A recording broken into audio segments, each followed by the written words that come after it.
When people think of Resident Evil, they think zombies. But what if I told you that it was never really about them? That Resident Evil was never about zombies. In fact, the series left them behind entirely decades ago and never looked back for the largest parts. But then why are people still calling it a zombie franchise when it's actually not about them? And what's the actual core of Resident Evil instead? Well, keep watching if you want to find out.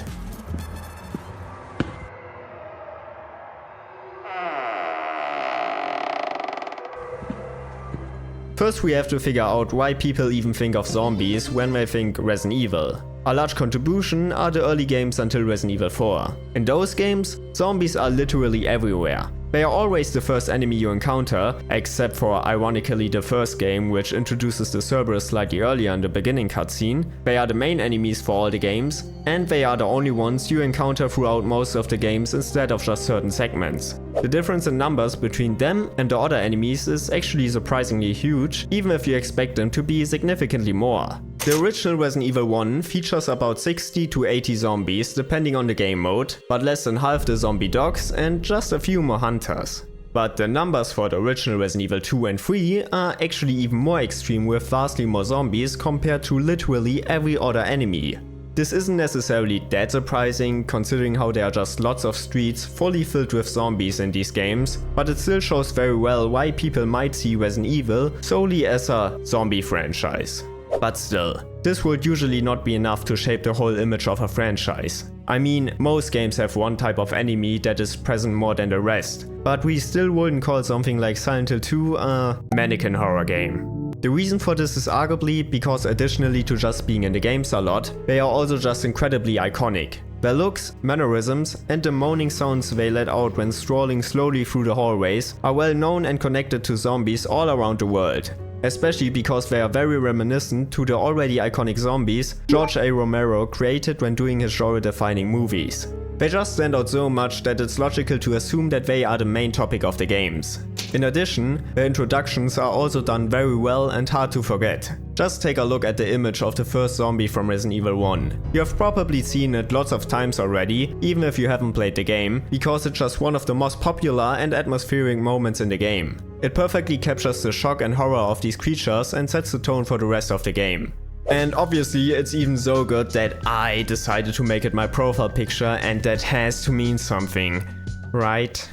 But again, to be more serious, it's only logical to think that the whole game is about zombies if you only ever see them instead of other enemies in social media posts and such. And that's arguably also because they got such iconic moments. Apart from that, the Resident Evil movies, especially the Mila Jovovich ones, reinforce the belief of it being a zombie franchise even further for pretty much the same reasons as in the games, but even more extreme since they focus arguably even more on them. Furthermore, these movies are usually the only point of contact people who are unfamiliar with the games have to the franchise, so that's not ideal either. So the misconception of Resident Evil being about zombies comes mainly from them being extremely well done and them being very present throughout the whole time. Unlike my father. But you know what's also extremely well done? Exactly! The subscribe button for my channel. So please subscribe if you're enjoying this video, especially because a lot of you apparently haven't done so yet. Thank you! Now that we figured out why Resident Evil is so strongly connected with zombies, we come to the question what it's actually about and why it isn't zombies. And well, the answer are BOWs, short for bioorganic weapons, and cheesy evil corporations and people like Umbrella or Wesker. Although the first 2/3 of the games are usually rather mysterious about the enemies and thus create the idea of the games being just about normal zombies, the last third, and especially the numerous secret labs, spill all the lore. We get to know that most of the several enemies, or BOWs, we encounter during the games are intended as military weapons and are produced on purpose, instead of having no clear explanation and being just evil for the sake of it like in many other zombie media. In addition, we sometimes also get a clear overview of all the enemies in the game, like in Resident Evil 1, overshadowing the relevance of the zombie because they are suddenly just one creation among many others. But actually more significant is how the scientific approach shifts the focus from the mysterious zombies as the bad guys to their creators, so the evil cheesy people. Once this happens, the games lose basically all of their supernatural feel from the beginning, when you are still in the dark, and introduces the fight against the corrupt villains and bioterrorism, which are the real connecting elements between all Resident Evil games. In the end, you always fight the big bad guy that wants to destroy the world with his weird ass virus. That's what these games are about regarding the lore. The zombies are just a piece of the puzzle in all this, but never the real Resident Evil we have to defy. This is especially apparent if we consider how later Resident Evil games replace the zombies as the main enemy entirely. In Resident Evil 4 and 5 there were the Ganados, which were even emphasized as being specifically not zombies in both gameplay and promo material leading up to the game. Resident Evil 7 had the molded and some insects that obviously have nothing to do with zombies either. Resident Evil 8 had this whole gothic stuff going on with vampires and werewolves and robots and shit. Revelations had all the ugly fish monsters, because apparently that was necessary since we are on a ship, and the list goes on.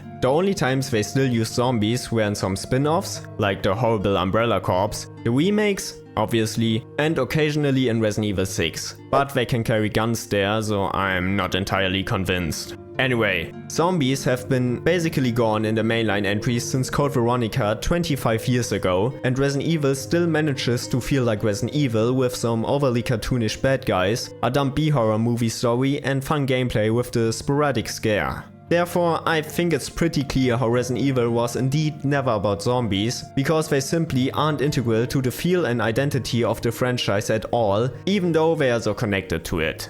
I mean, don't get me wrong, they are pretty much the perfect creatures to set the moody tone in the beginning of the franchise due to their well-known attributes, and are fantastic gameplay-wise, because their slow movement is great to introduce the player slowly to the mechanics, while being also easily scalable with bigger or smaller hordes as the game progresses, but that's also pretty much it. They aren't overly important to the story, could easily be replaced with other enemies with similar traits, and aren't emphasized much apart from promo material.